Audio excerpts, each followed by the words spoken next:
They're wrestling over there. I know. Hey guys. I was just recently watching the features to the second Robot Chicken Star Wars DVD, and there was mention of a possible indie Robot Chicken.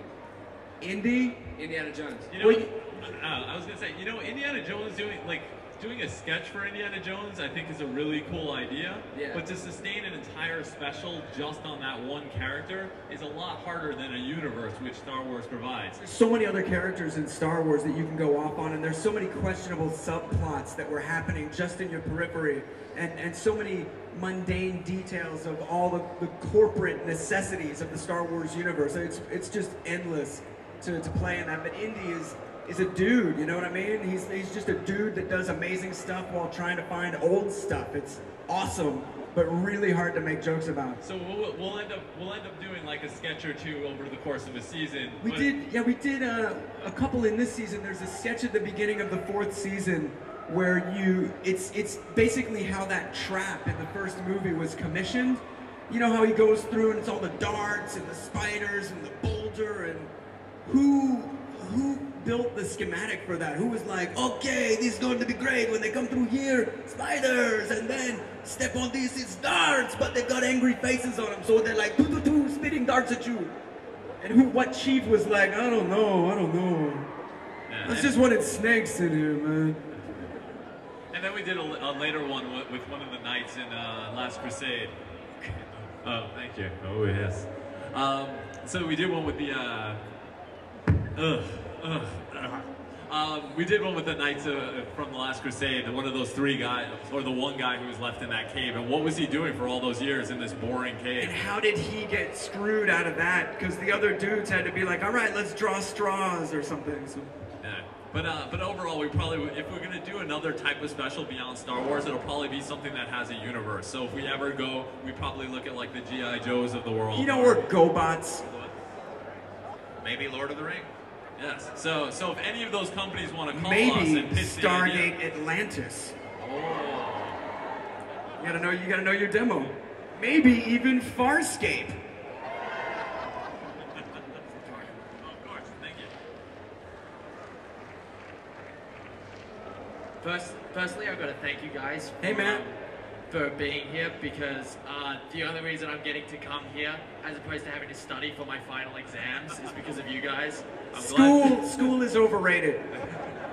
Speaking of which, I'm wanting to be a writer, and I was wondering if you guys had any tips for any writers wanting to make it in the business. Get ready for constant, emasculating, humiliating heartbreak. Yeah. And be prepared to persevere in spite of that. The main thing I was going to say is that for writing is like, you're going to get rejected 1,000 times over. All you need is that one time that you're not. And you just have to always remember that over and over and over again. Never take it personally. Yes. Like everybody who, even when they're like, you and I don't like your jacket or your face, don't take it personally, because they just don't know how to express themselves. And luckily, there are thousands of ways now, if you're a good writer, to show that you're a good writer.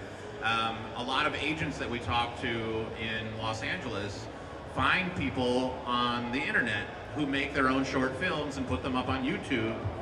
They really look at that stuff. So it's a lot easier now to get your stuff seen, and it's just important to always be making stuff that you can show people. Yeah, adding to that, I think the way we find our writers, most of the writers that write on Robot Chicken never really did stuff that's mainstream before. If you look at our writers, we have a guy from a comedy troupe that we saw. We have a talk show host. We have 2 Broadway writers. We found one guy from the internet that we just saw made funny Marvel comics videos and thought they were hysterical. That's the kind of places that we're looking for. And I think a lot of other places, actual shows are doing the same thing now. So, you know, we kind of go the backwards way of doing it, and then hopefully help them find agents to get writing gigs later down the line.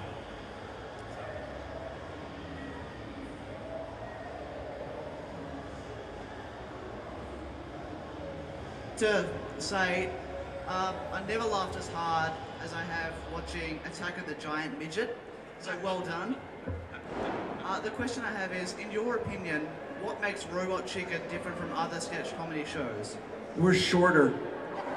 we're a lot shorter. We watched all these sketch comedy shows and just find that, you know, they've got different obligations of time.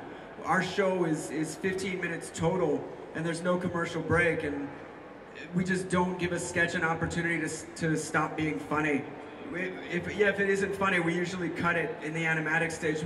Most of our jokes begin already in progress and are done before you're done laughing. That's our whole goal, is to just like a rapid fire joke dispensary. And if you don't like the sketch, you know it's going to be over in about 2 minutes. So you can suffer through those 2 minutes to jump to the next one. But yeah, I think that is part of it, and I think we're action figures. We're playing with your childhood and really twisting it in a really terrible way. Although that is a good point. So many sketches that get proposed by our writers get vetoed because they could be done on any other sketch show. And anytime we look at something, we say, oh, that could be on Mad TV or Saturday Night Live or, you know, Little Britain or something. You just say, okay, that's not our show.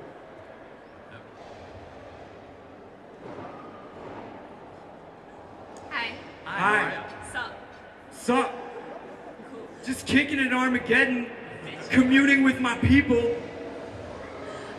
My question's really generic, but I was just wondering, how long does it take, because you do stop motion animation, how long does it take?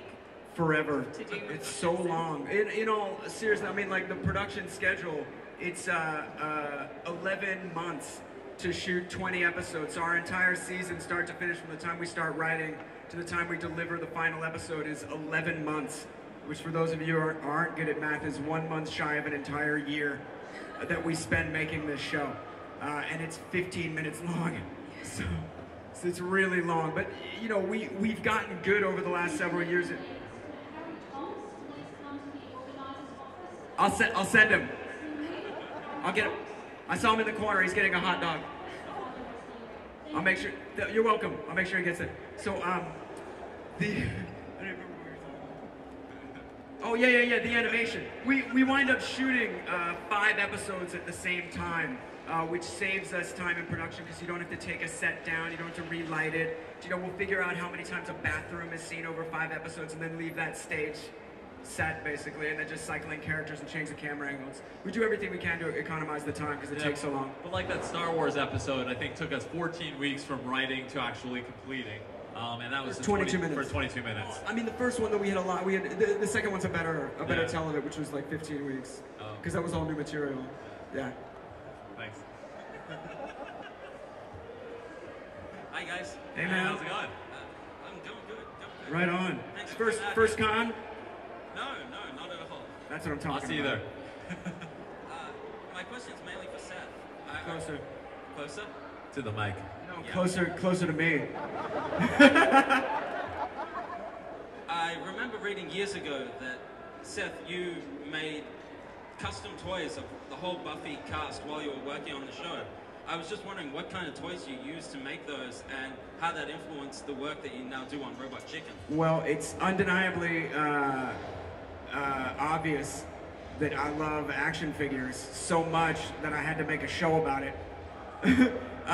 I did. That's actually how Matt and I met. Matt was the editorial director for Wizard Publications. And when I was on Buffy when I was on the full season, as a Christmas gift, I made like custom figures of each of the cast because we didn't have toys or anything like that. And I made the packages too, like printed the cards like they were real cards on my computer, did them in Photoshop, front and back, spray mounted them on plastic or paper, cardboard stock, and then, you know, did a bubble and framers tape the whole thing. I used 3 3/4 scale. It was mostly the new Star Wars Power of the Force stuff and vintage G.I. Joe. I did a lot of like drilling and sculpting on them to make them look the way they were supposed to. And then I custom did the faces from existing faces. And each of the people that I gave them to still have them. I was at Sarah's house like a year ago. She still has it in her library, so that was fun. But I did them like about the people more than the characters. So like Nick Brendan was really into sushi, so his accessories were like sushi and book on Japanese etiquette.